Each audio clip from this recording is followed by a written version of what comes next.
Hello everyone and welcome to the week 77 update for ICARUS. Before we get started, as always, if you do find this video helpful, leave a like on it, subscribe to the channel. We are 10 subscribers away from hitting 3,000 subscribers, which is absolutely crazy. So let's dive straight in. I'm going to pick the ones I find the most important, but I will link in the pinned comments the full patch notes so you can go and check out the full change log, as there are a ton of changes in this update which I physically can't show you, but you might be interested in looking at anyways. Just a quick plug before today's video gets started.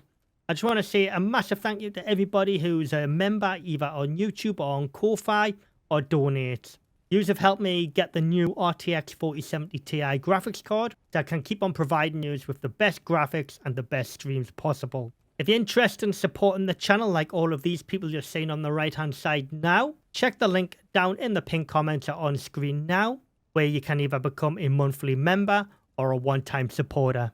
So let's get started with some really big news. This is something everyone is pretty much wanted for a long time now. The cap on talent points is going from 60 to 75. So you're getting 50 new talent points. The devs do go on to explain the talent point changes, modifying player talent point calculations to provide 15 extra talent points. At level 50, 1 talent point per level, plus 1 per 2 levels on even levels, as opposed to 3 blueprints per level, plus 1 per 5 levels. The devs have reduced the carry weight of coal from 600 to 500, so you can hold more coal now. I'm not really sure who's been asking for this, but you can now put bread dough in fridges and ice boxes. Ever who's been asking for that? Congratulations. The skinning bench has also had an update this week as well. The devs going to say increase the XP granted by the skinning bench by 9 times. Predators now grant slightly more XP when skinned on a bench compared to in the wild. Passive wildlife will grant 4 to 5x more XP when skinned on a bench compared to being in the wild. The devs have also added 2 new animals in this update as well. The Arctic Scorpion, which unfortunately I don't have one, but I do have the new pronghorn, which you can get in the forest biome, which is this little thing here, and it's got horns. The carry weight of pills has also been drastically reduced as well, from 250 to 10, so you can carry more pills now without overloading yourself in your inventory. These are under tier 3. So this is probably my favorite or second favorite in this update. The devs going to say increase the speed of all deep ore deposit mining, except for the special node on Abyss, by 37.5%. Increase the speed of electric drills by 33% from 25, and increase the slots to 20. So now our deep ore mining drills are significantly faster, and we get 20 slots to fill up now. This is great, because this is something I've wanted for a long time. Now for my second favorite addition in this update is this new tree sap here. 1 wood will now get you 2 tree sap.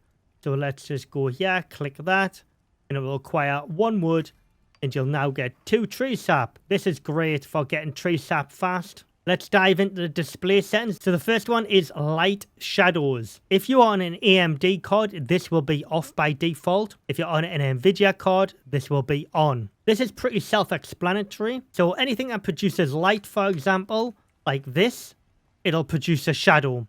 So if we just dive back into the settings, I've got mine on.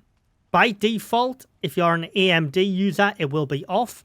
But if you're an Nvidia user, it will be on. I'm going to run this as off and show you the difference. As you can see, the shadow is now removed from the brazier.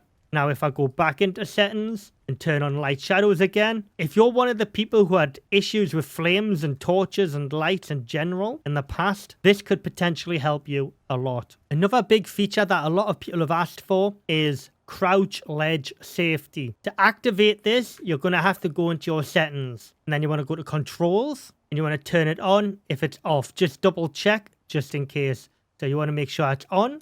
So I'm going to show you what this does. So if you're on a ledge now, anywhere, what you want to do is when you're crouched like so by holding left control, you will not be able to fall off the side now. Like so, you physically, as long as you're holding left control, and you've got a crouch ledge safety activated, you cannot fall off the sides now, like so. The minute you let go of it, you can fall off. Next up is the short range radio. You no longer can have this inside of a building for it to function. You have to have it outside, and it'll have the outside icon on the right hand side of the short range radio. You can't have this inside and have it functional anymore. The devs have explained in the patch notes why this is. The outside requirements added to these devices are due to them requiring either an orbital uplink or the ability to scan the local area. But this is also aiming to prevent the strategy of scanning from inside caves to avoid wildlife retaliation. As always, make sure you hit that like button, guys. Subscribe to the channel if you haven't already. We're 10 subscribers away from hitting 3,000, which is absolutely wild.